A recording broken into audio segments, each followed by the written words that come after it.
มาซิมเบิ้งมาเนี่ยเดี๋ยวพามาซิมเอาส่วนเป่งนุ่มคือนี่เจ๊จะพามาเห็นอ๋อส่วนในหอยใหญ่ๆมาหอยกับงูมากเก่าน่ะหอยใหญ่ๆเจ้าได้มาจากที่ใดเอ่ยงมเอาพาเม็ดอ๋อส่วนอากาศเย็นๆเป็นเดี๋ยวโอ้ยเป็นแสบหอยก็มีตัวใหญ่พุ่นอ๋อส่วนกับหอยทอดบ่คือกันเด้ yes หอยทอดมันจะเป็นแป้งกรอบๆนะใส่หอยแมงภูเนาะอ๋อส่วนใส่หอยนางรมได้เน้นจุยซี่อ่ะนุ่ม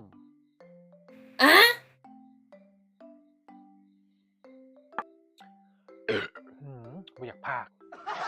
มาไม่คิดว่าจะเสียเวลาถั่วงอกที่จะพัดถั่วงอกมันหอมก่อนกินถั่วหอมหอมใส่น้ำมันลงไปหล่นเริ่มพัดถั่วงอกอ่ะใช้จังหน่อยนะพัดข้าวเดี๋ยวจะพัดดุนได้บ่อยอะมันจะประกอบ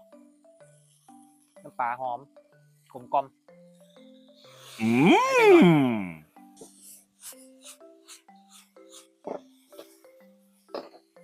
เราจีนจังหน่อย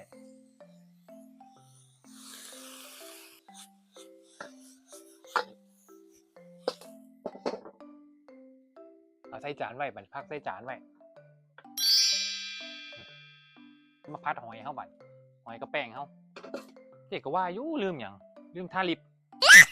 ก็เลยพักไปทาลิปเมื่อกี้นี่ถึงงุ่มมาแหละเอาเลือตัวนี้ล้างทำความสะอาดอันนี้จะเป็นส่วนผสมแป้งมันแป้งก็จะมีอย่างแน่แป้งมันฮ่องกง5 กรัมแป้งข้าวเจ้า10 กรัมแป้งเท่า30 กรัมเราจะผสมแป้ง3 ตัวอย่างนี้ไว้ก็ใส่น้ำลงไปน้ำประมาณสัก120 ml มันนี้เขาก็จะมาปรุงรสบะอีกไทยนะแล้วก็ใส่ซอสที่จริงใจของเจ้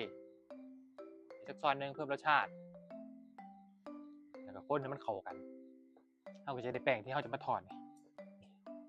เราจะได้แป้งนี่สิแล้วก็ไปเทใส่หอยนี่นะเจ๊ใส่ไข่ไก่2 หน่วยนะให้เค็ดไข่เป็นให้มันเป็นไตก่อน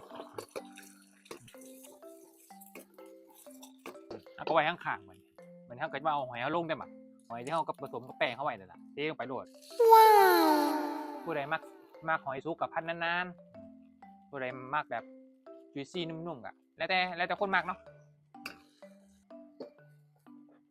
จะได้ล่ะ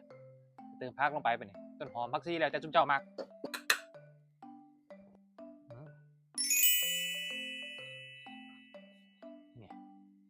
ใส่พริกไทยลงไป